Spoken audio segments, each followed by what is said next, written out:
If I had taken the elevator instead of the stairs, I never would have opened the wrong door, and my life would have stayed ordinary. The first time Tyler pounded on my hotel room door, I told myself it was a mistake. Maybe some drunk guest had the wrong floor. Maybe the universe hadn't followed me all the way to Chicago. But then he said my name through the wood, low and angry, and every nerve in my body turned to ice. "Claire," he called, too calm, which was always worse. "I know you're in there." My breath caught so hard it hurt.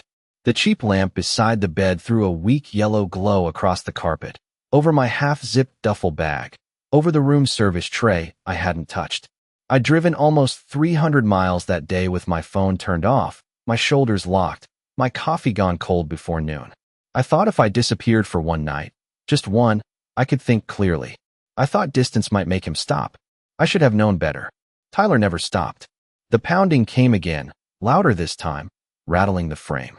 My pulse jumped into my throat. I looked at the deadbolt, at the chain latch, at the thin door that suddenly felt like paper. "Open the door," he said. "We need to talk." Need. Talk. Two harmless words that had learned how to wear a threat. I backed away from the bed, my sneakers soundless on the carpet, and grabbed my purse with shaking hands. The room felt too small, too hot. The air conditioner hummed in the window like nothing was wrong. Outside, somewhere far below, a siren wailed and disappeared into the city night. Tyler hit the door again, and I flinched so hard my elbow knocked the ice bucket off the dresser. It crashed onto the floor with a metallic clang that made my stomach drop. Silence followed. Then I heard his voice, closer now, almost smiling. "There you are." I didn't think after that. I just moved. I yanked open the door to my room and ran barefoot into the hallway, my purse slamming against my hip, my heart beating so hard I could hear it over the patterned hush of the hotel carpet. The hallway lights were dimmed for the night, all gold shadows and polished brass, every door identical, every second too loud. Behind me, Tyler's door opened. "Claire." I didn't look back. At the far end of the hall, one suite door stood slightly ajar, a thin line of darkness between the frame and the lock, as if someone had forgotten to shut it all the way. I went for it without thinking, my hand slipping on the cool brass handle before I forced it open and stumbled inside. I reached back instantly, pushed the door closed, and pressed my spine against it, trying to quiet my breathing. The suite was dark except for city lights spilling through a wall of windows. It smelled like leather, expensive cologne, and something sharper underneath, something metallic that didn't belong. For one blessed second, I thought I'd made it. Then a man's voice cut through the darkness, low and steady and far too close. "If you scream," he said, "he'll hear you." I froze. Across the room, half in shadow on a cream-colored sofa, a man in a white dress shirt sat leaning forward, one hand braced against his side, his other hand holding a gun with terrifying stillness. Even in the dark, I could see the stains spreading across his shirt. Blood. My mouth went dry. He lifted his eyes to mine, cold green and painfully alert, and I understood three things at once. I had opened the wrong suite. The man in front of me was dangerous, and somehow, he was the safer choice. For a second, I forgot how to breathe. My fingers tightened around the strap of my purse until the leather bit into my palm, and all I could do was stare at the gun in his hand and the dark stains soaking through the white fabric at his side. Somewhere out in the hallway, I heard footsteps pass, then fade, followed by the soft ding of an elevator. The man on the sofa did not look away from me. He had the kind of face people would call handsome in safer circumstances. Sharp cheekbones, dark hair falling slightly out of place, a jaw clenched hard enough to hint at pain he refused to show. But it was his eyes that kept me frozen. Calm, watchful, unreadable, like he had already measured every thread in the room and decided whether I belonged on the list. "Who are you?" I whispered. His mouth curved, but there was no humor in it. "That is the wrong question." He shifted, just enough for a tight breath to leave him, and I saw the effort it cost. "The better question is whether your boyfriend is still outside that door." Ex-boyfriend, I wanted to say, as if the distinction mattered. As if Tyler had ever respected the word no once he decided it inconvenienced him. I swallowed and pressed my ear toward the door without moving my feet. The hallway beyond had gone quiet, but not the comforting kind. The waiting kind. "He followed me here," I said, hating how small my voice sounded. "Then we share a problem." His tone stayed even, controlled, but his knuckles were pale around the grip of the gun. Lock the door. I blinked. What? The deadbolt, Claire. The sound of my name in his voice sent a chill down my spine. How do you know my name? He gave a slight nod toward the purse clutched against my chest. My driver's license was half visible in the clear pocket of my wallet, which I had shoved in there carelessly at a gas station outside Joliet. Heat rose to my face. I turned the lock with shaking hands, slid the security latch into place, then stepped back again. He watched every movement like he expected me to bolt, scream, or do something equally stupid. Now the phone, he said. On the table. No, the answer came faster than fear. If I set my phone down, I would have nothing. No map, no emergency call, no tiny illusion of control. One dark eyebrow lifted. You are either brave or reckless. You are the one holding a gun. And you are the one who ran into a stranger's suite at midnight. He was right, which made me hate him a little on instinct. I pulled the phone from my coat pocket anyway, keeping it in my hand. No signal bars. Of course not. The suite was too high up, the walls too thick, or maybe the universe was simply in a cruel mood. I am calling 911, I said, though I did not press anything. No, you are not. His voice dropped, softer somehow, which made it more dangerous. If police walk into this room tonight, you do not get your normal life back. You become a witness, a statement, a target. I stared at him. A target from who? He held my gaze for one long second, then looked down at the blood on his shirt as if that answered everything. My mouth went dry all over again. In the silence, the suite seemed to sharpen around us. The low hum of hidden air vents. The glow of the skyline through the glass. The faint scent of smoke clinging to his jacket draped across the chair nearby. I should have run. I should have found another door, another hallway, another bad option. Instead, I heard myself ask, "Are you going to pass out?" Something flickered across his face. Surprise, maybe. Not if you stop staring and help me. I did not move right away. Maybe because every survival instinct I had was arguing with every other one. Help the bleeding stranger with the gun? Terrible idea. Refuse the bleeding stranger with the gun? Possibly worse. He watched the debate happen on my face and let out a slow breath that sounded expensive and exhausted at the same time.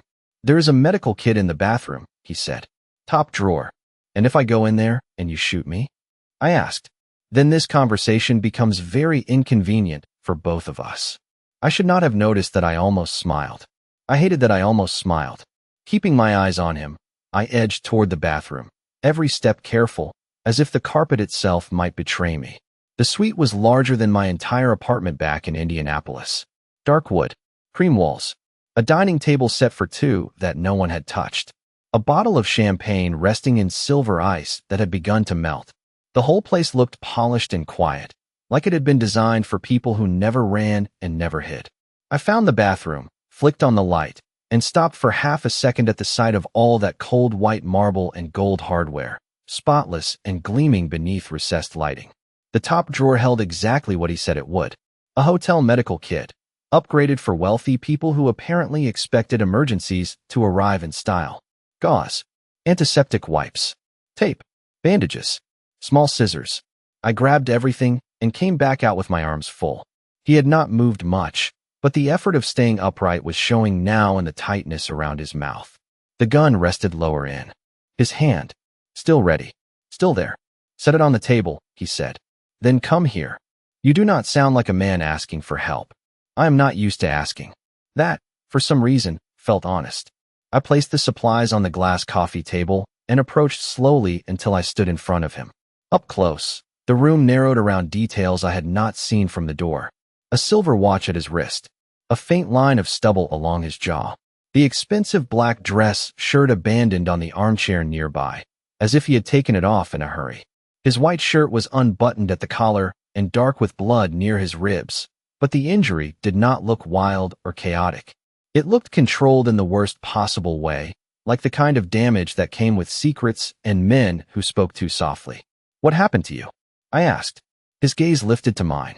You ask too many questions for someone in your position, and you answer too few for someone asking me to touch a wound.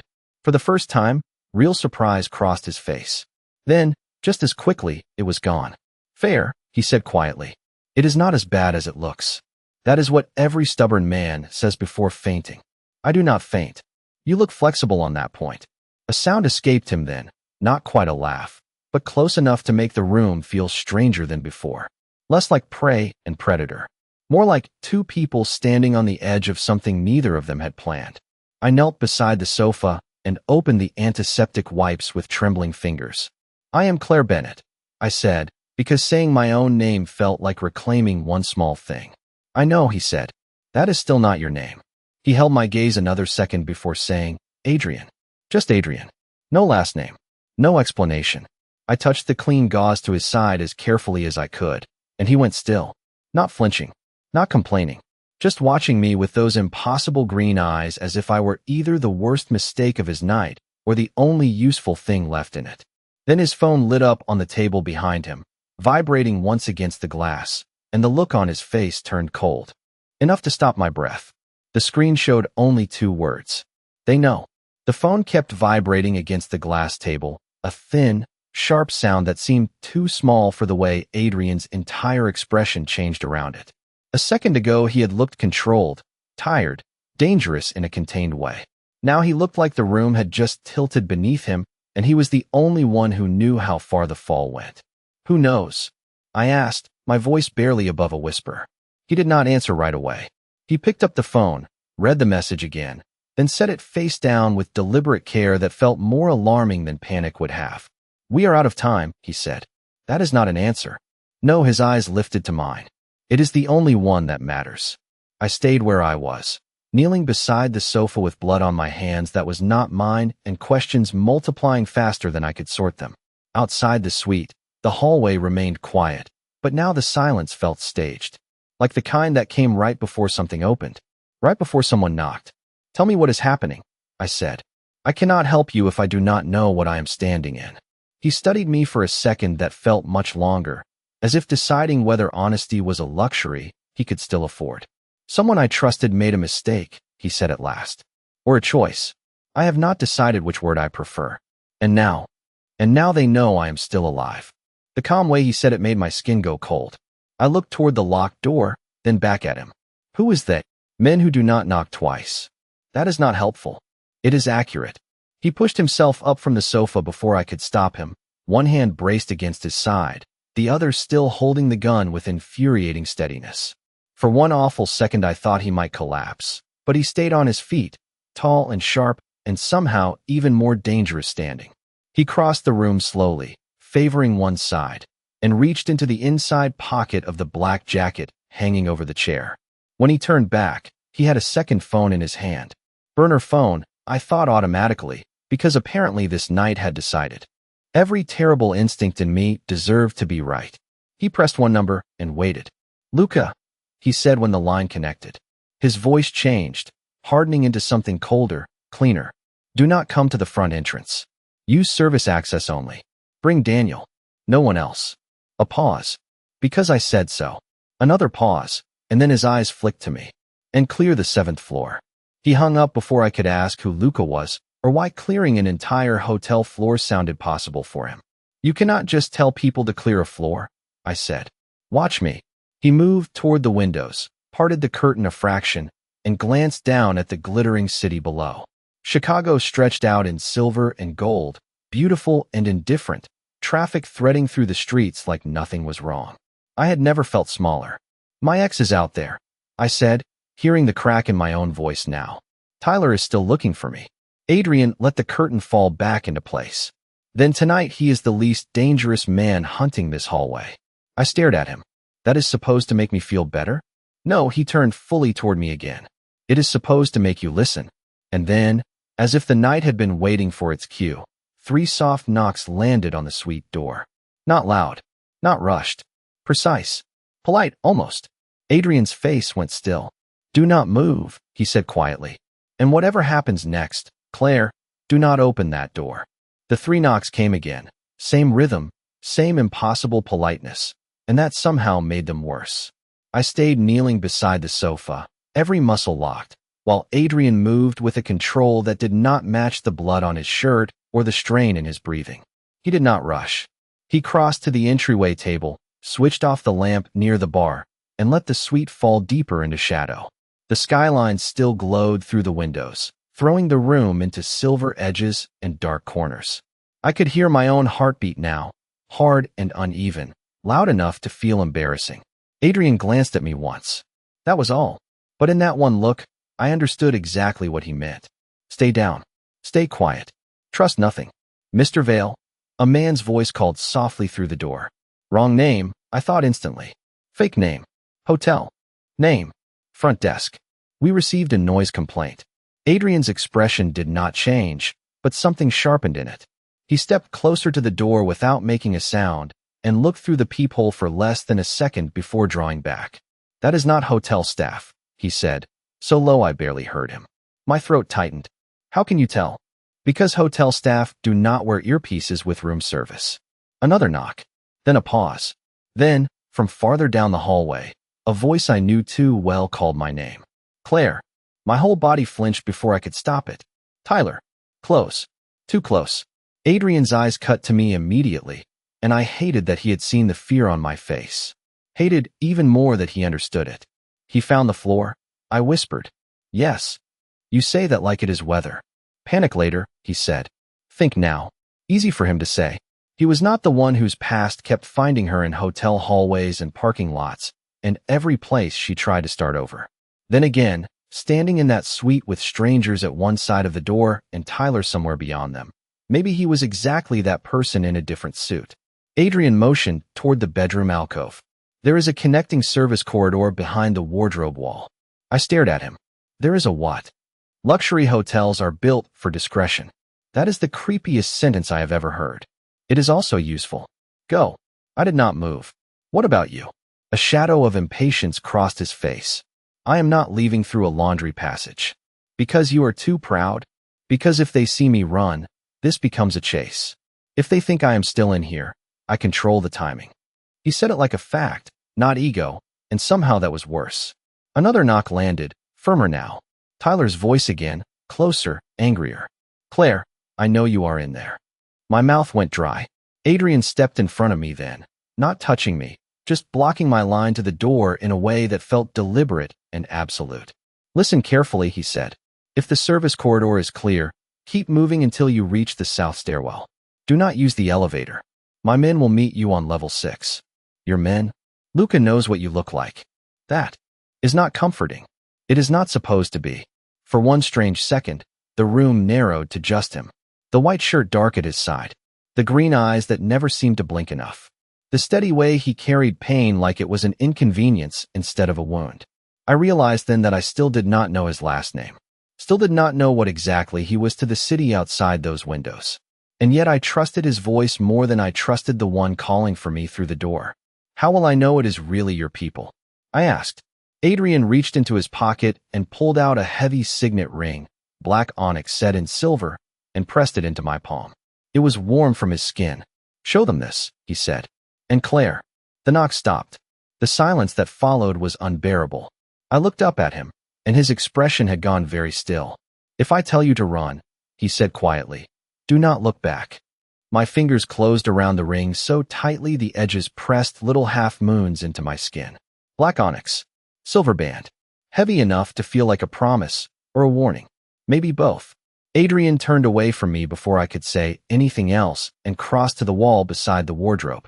What I had assumed was decorative paneling shifted under his hand with a soft click, revealing a narrow door I never would have noticed on my own. Beyond it, a dim service corridor stretched into darkness, lit by a single recessed bulb that buzzed faintly overhead. The air smelled different there. Cleaner. Colder. Like detergent and steel and secrets. Go, Adrian said. I stepped toward the opening, then stopped. I am not leaving you with all of that at the door. You are not staying either. You are injured. Still true whether you stand here or not. There was no time to argue, and still I did. Maybe because fear had always made me stubborn. Maybe because he had become real to me in the worst possible way, not just a man with a weapon and a dangerous voice, but a person bleeding through a white shirt while somehow remaining the calmest one in the room. You do not even know if your men made it into the building, I said. I know enough. That is not the same thing. He looked at me then, and something unguarded flashed across his face. Not softness exactly, more like exhaustion stripped of performance. Claire, he said quietly, The only reason we are still having this conversation is because you did not panic when you saw blood. Do not choose now to become unreasonable. I should have been offended. Instead, absurdly, I wanted to laugh. I was standing in a hidden corridor inside a luxury hotel suite with a man who looked like power dressed for midnight, and he was calling me unreasonable like we were in an ordinary disagreement over dinner plans. The thought vanished as Tyler's voice rose again through the hallway outside, sharper now. I know you are in there with someone. Shame hit me first. Hot, immediate, familiar. Then anger rose behind it, quieter and stronger. I was so tired of being afraid in public and humiliated in private. So tired of shrinking my whole life down to avoid setting off someone else's temper. Adrian must have seen something change in my face because his gaze sharpened. Do not let him make you careless. He has been doing that for 2 years. The words slipped out before I could stop them. His expression did not soften, but it changed, became more focused, more personal. Then let tonight be the last. Before I could answer, a new sound cut through the suite. Not knocking this time. The electronic chirp of a hotel key card hitting the lock.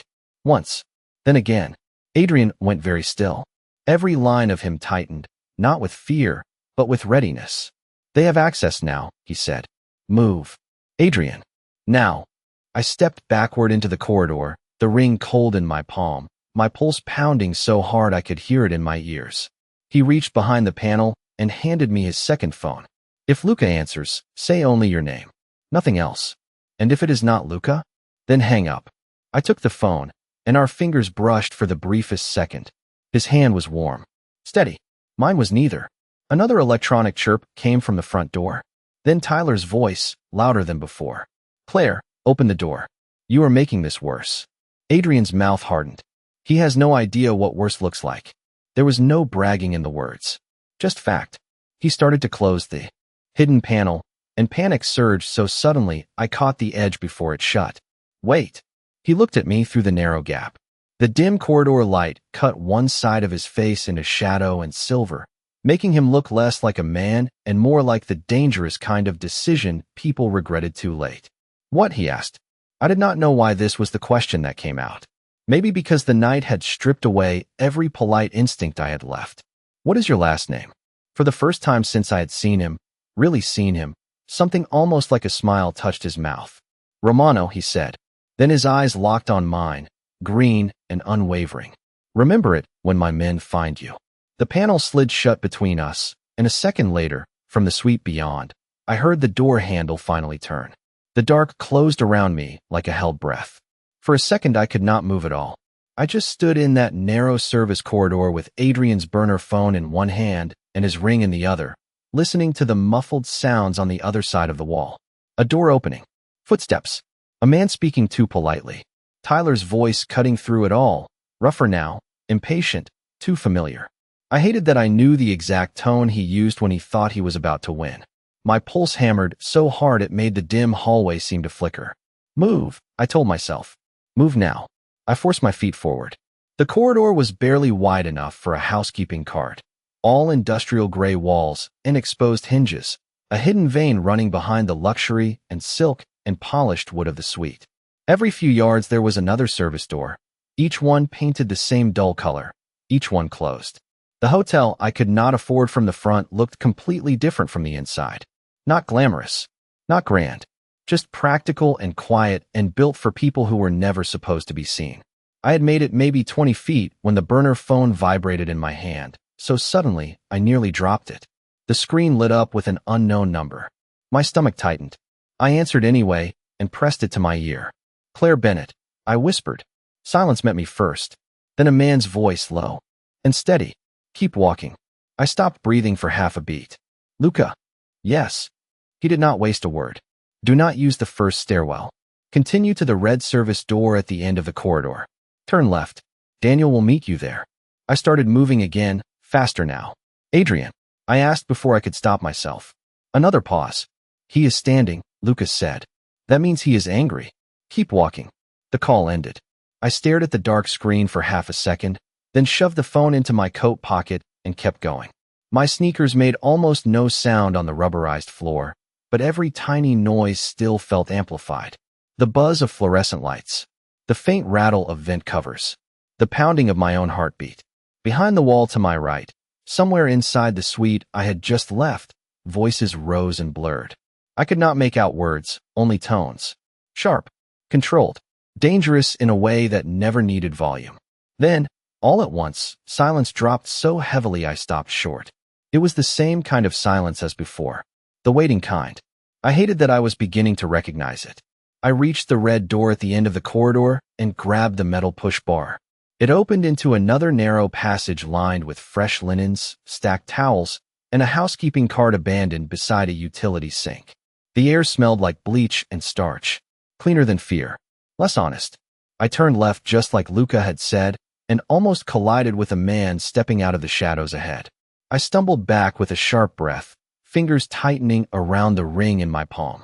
He was broad-shouldered, wearing a dark suit with no tie, his posture too straight for hotel staff and too calm for a stranger. He held up one hand immediately. "Daniel," he said, "show me your right hand." I did. The ring sat in my open palm, black stone catching the weak overhead light. The man's expression changed at once. Not softer, sharper, more respectful. He dipped his head once. "Miss Bennett, you know my name too?" I asked, breathless.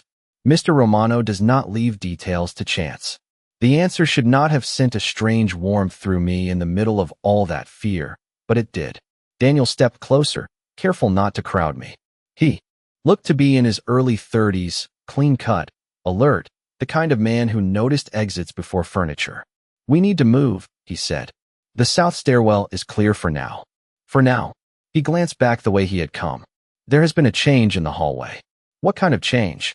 Before he could answer, a door slammed somewhere behind us, echoing through the service corridor like a warning shot from the building itself. Daniel's jaw tightened. Then Tyler's voice rang out again, farther away but unmistakable. "Claire." Daniel looked at me, and for the first time there was urgency in his expression. "The kind," he said quietly, "where Mr. Romano was right not to let you face this alone." Daniel moved first, and I followed because there was nothing else to do. He pushed open the stairwell door with one hand and guided me inside with the other held slightly out, not touching, just directing. The heavy metal door shut behind us with a dull thud that seemed to seal off one nightmare and lead me straight into another. The stairwell was concrete and echoing, lit by harsh white lights that flattened everything into angles and shadows. 6 floors down, I could hear the faint hum of the hotel still living its polished life. Isinglasses, soft music, elevator chimes. Somewhere above us, hidden behind marble and velvet and million-dollar views, the night had cracked open, and almost no one would ever know.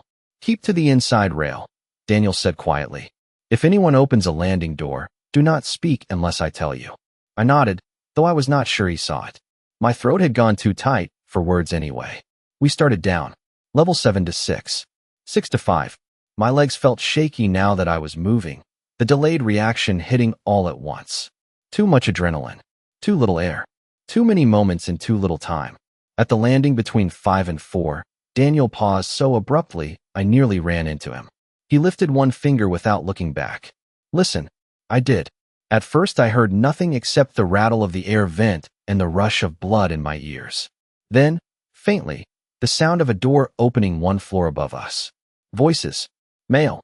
One calm, one irritated. Neither Daniel's. He looked over the railing, then back at me. "We are changing route." "Is that bad?" I whispered. "It means they are thinking ahead." He led me back up half a flight, pushed through the door to level 5, and into another service hall even narrower than the first. This one smelled like fresh paint and industrial cleaner. The carpet here was rolled up at one end, exposing strips of unfinished floor. We passed an open storage room with stacked banquet chairs and silver serving trays gleaming under fluorescent lights like pieces of some elegant life I had never belonged to. "Who are these people?" I asked, my voice thin in the empty hall. Daniel did not answer right away. The kind who assumed Mr. Romano should be easier to bury than replace. The words landed hard. "And Tyler." Daniel's expression did not change, but his jaw tightened. "Your former boyfriend has made several very poor decisions tonight." I almost laughed, except nothing about it was funny. That is a diplomatic way to say it. "I am trying not to alarm you. That ship sailed when I found Adrian bleeding in a dark suite." Daniel glanced at me then, quick and assessing, and for the first time I saw the smallest flash of surprise. You called him Adrian. That is what he told me to call him. Interesting. I was too tired and too frightened to unpack why that sounded significant. We turned another corner, and suddenly the hallway widened into an unmarked service lobby with 2 freight elevators and a bank of security monitors mounted behind a desk. The screens showed different parts of the hotel in grainy black and white. Ballroom entrance. Loading dock. East elevators. 7th floor hallway. My feet stopped moving before I could help it. On the screen marked 7 East corridor, I saw the suite door I had run into less than half an hour earlier. 2 men in dark jackets stood outside it, still and waiting. A third figure was farther back near the elevator bank. Tyler. Even in black and white, I knew the shape of his shoulders, the way he paced 2 steps and stopped, as if anger itself kept him on a leash. My stomach twisted. Then another man stepped into the frame from the opposite end of the hall. Taller, broader, dark suit, controlled stride. Even on a silent security screen, Adrian Romano looked like the kind of man who changed the temperature of a room just by entering it. Daniel swore softly under his breath. What? I asked. His eyes stayed fixed on the monitor. He was supposed to hold position until Luca reached him. My mouth went dry. On the screen, Adrian stopped in the center of the hallway, one hand near his side, shoulders square, expression unreadable from the camera angle. Tyler turned toward him. Even from that distance, I could read the instant change in his posture. Recognition. Challenge. Mistake. I looked from the monitor to Daniel. He is injured. Yes. And he still went out there. Daniel finally looked at me, and there was something almost grim in his face now, something that felt less like strategy and more like certainty. Miss Bennett, he said quietly, men like Adrian Romano do not step into a hallway for pride. My pulse kicked hard against my ribs. I stared back at the grainy screen where Adrian stood facing the man who had made my life feel small for far too long. Then why did he do it? Daniel's answer came low and immediate. Because your former boyfriend just became personal. For one suspended second, nobody on the security screen moved. Adrian stood in the center of the 7th floor hallway like he had stepped there by choice and not through pain, not through betrayal, not with blood still drying beneath a white shirt I had pressed gauze against with shaking hands. Tyler faced him from 10 feet away, shoulders tight, chin lifted with the brittle confidence of a man who had spent too long mistaking intimidation for strength. The 2 men near the suite door shifted first, their attention breaking toward Adrian in a way that told me everything I needed to know. He was the center of gravity now. Not them. Not Tyler. Him. Can they hear this? I asked Daniel, my voice so thin it hardly sounded like mine. No, he said. Only see. It felt cruel somehow, watching in silence. Tyler said something then, sharp and quick, one hand slicing through the air in that familiar way that used to make me apologize even when I had done nothing wrong. Adrian did not react. He did not step back. He did not rush forward. He only stood there with that impossible stillness that made everyone else look frantic by comparison. Even on a grainy black and white monitor, he looked like control given human form. Why is no one moving? I whispered. Daniel's eyes stayed on the screen. Because they are waiting to understand who has the authority. And they just did. One of the men near the suite door lowered his head slightly toward Adrian. Subtle but unmistakable. Recognition. Loyalty. Tyler must have seen it too because his whole body changed. The anger stayed, but certainty vanished. He turned half toward the elevator bank like he was considering retreat, then squared himself again as though pride had caught him by the collar and dragged him back. I knew that feeling. Not the pride. The trap of it. The need to keep standing in the wrong place because leaving would feel like losing. Adrian took one measured step forward. Tyler answered by stepping back. Just one pace, but it hit me harder than anything else had that night. Because suddenly the story I had been telling myself for 2 years cracked straight down the middle. Tyler was not powerful. He was loud. He was persistent. He was frightening in private because I had been alone enough to let him become large in my mind. But standing across from a man who carried real authority without raising his voice, Tyler looked exactly what he was. Small. Miss Bennett, Daniel said gently, and I realized only then that my hand was covering my mouth. On the screen, Adrian said something. I could not hear it, but Tyler's reaction was immediate. His face tightened. His shoulders dropped a fraction. Then, to my astonishment, he looked down the hallway toward the camera, toward the direction where I had once been hidden, and whatever he saw in his own imagination seemed to drain the fight out of him all at once. He turned away first. Not running. Not yet. Just stepping back toward the elevator with the stiff, brittle posture of someone realizing too late that he had walked into a world where his old methods meant nothing. The second man followed. Then the third. Adrian remained where he was until the elevator doors closed. Only then did he lift one hand to his side. Just for a second, the first visible sign that staying upright was costing him anything at all. My chest tightened so suddenly it almost hurt. He should not be standing, I said. Probably not. Daniel answered. Another figure entered the frame from the far stairwell then, moving fast and direct. Luca, I guessed immediately, though I had never seen him before. He reached Adrian, said something urgent, and Adrian waved him off with a patience that looked dangerously thin. Then, as if he felt it somehow, Adrian turned his head toward the security camera. Toward me, impossible as that was. I knew he could not actually see me through the monitor. Knew it was chance, angle, timing. But the instant his face lifted, those green eyes finding the camera lens with that same terrifying steadiness they had used on me in the suite, I forgot the room around me. Forgot Daniel. Forgot the stairwells and service corridors and every rule I had made to survive. There was only the man who had stepped into danger while injured because Tyler had said my name like he still owned it. Daniel exhaled slowly beside me. We should move before the hotel realizes how many private problems it is hosting tonight. I did not answer. I was still staring at the screen, at Adrian Romano standing under the corridor lights like he had personally informed the night that it did not get to take me back. Then the monitor flickered once, and the image cut to static.